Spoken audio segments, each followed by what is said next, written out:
How's it going, YouTube? My name is Ian. Here with a YouTube video for you guys today. It is about the Elevate dual port recirculating valve, or ECRV. I personally decided to go for a little bit loud choice, in my opinion.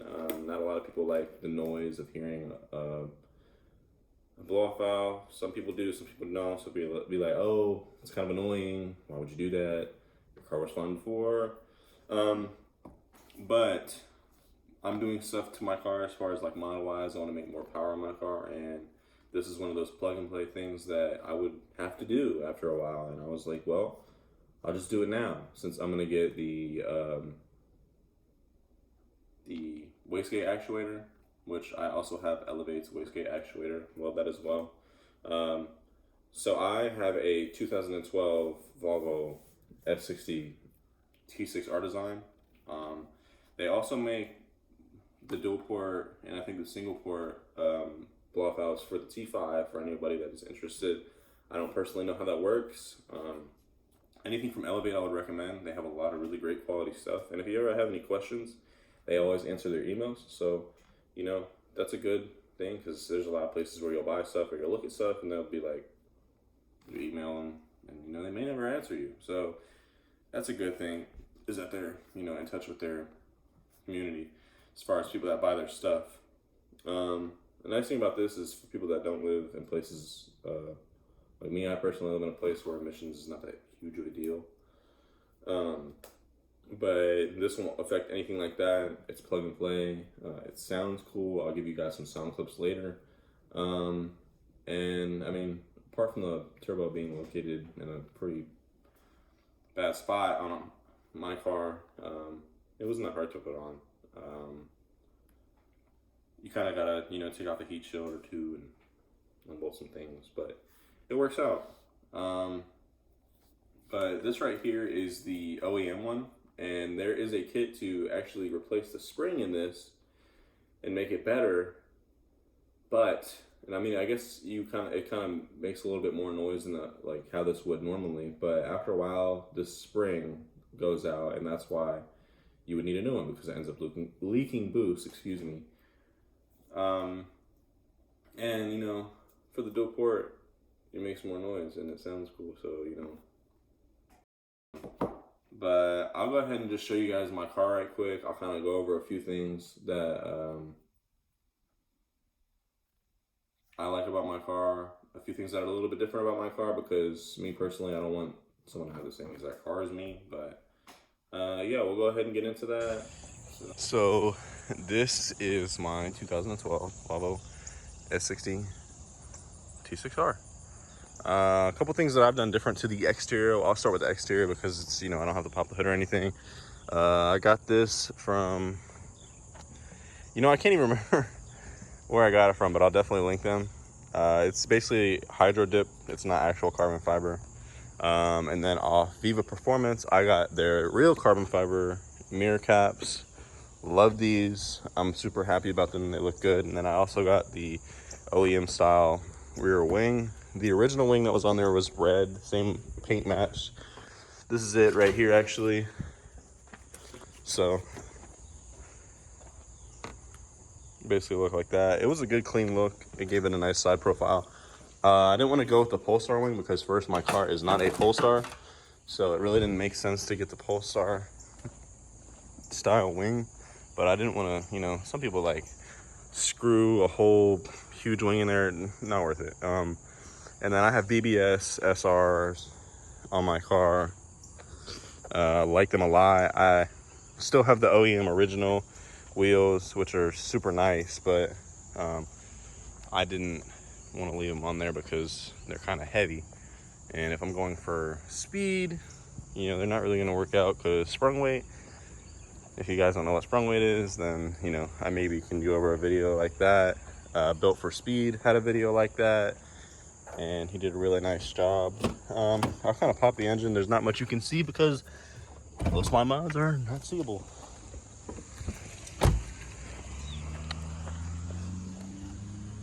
All right. So to start off, I have a Snob cold air intake, if you couldn't see by the sticker on the side of the car. And then currently I have the OEM box filter with a K&N drop filter. I've asked a couple people if they would recommend me getting a new one. There's a new one I'm really looking at, but they're like, no, that's not what's restricting the air. It's really just the pipe that went from here back here. So I ended up doing that. A thing that I'll be doing in the near future is IPD's upper torque mount, and they actually have a new lower torque mount that they also came out with. And there's kind of some rubbing here, so I can only imagine that the engine kind of moves a little bit from the rubber on this going out. And then DO88, I don't know if I'm saying that correctly, please correct me if I'm not. They have an intercooler and charge pipes, and the reason I'm going with them is because I have the adaptive cruise control, and I don't want to lose that because I still want to have the reliability and the comfortability, I don't even think that's right, but of like daily driving this. And then I have a hold on, I'll let this truck pass. I have a KT4 Performance 3.5-inch catted downpipe, and then I'm rocking the stock exhaust right now, but that will also change soon. I kind of want to stick with the stock exhaust just because I don't want people to know that my car, aside from it being bright red, is actually kind of fast. You know, people might think, oh, he just did an exhaust, his car's not that fast, which would be fine, but you know, after a while people are gonna be like, what the heck, I can't keep up with him. I don't want to give myself away yet. But yeah, that's pretty much what I've done for my car right now. I am stage 2 Hilton tune. I have the wastegate edition and the cat delete, in a sense, just so no check engine lights throw, because with the high flow cat, check engines fly all over the place and the car kind of feels weird. So yeah, that's what I'm rocking with right now. Whenever I get to full bolt on, which would be like intercooler and all that jazz, I'll end up going to stage 2 plus. But for now, it's kind of chill, great daily. So yeah.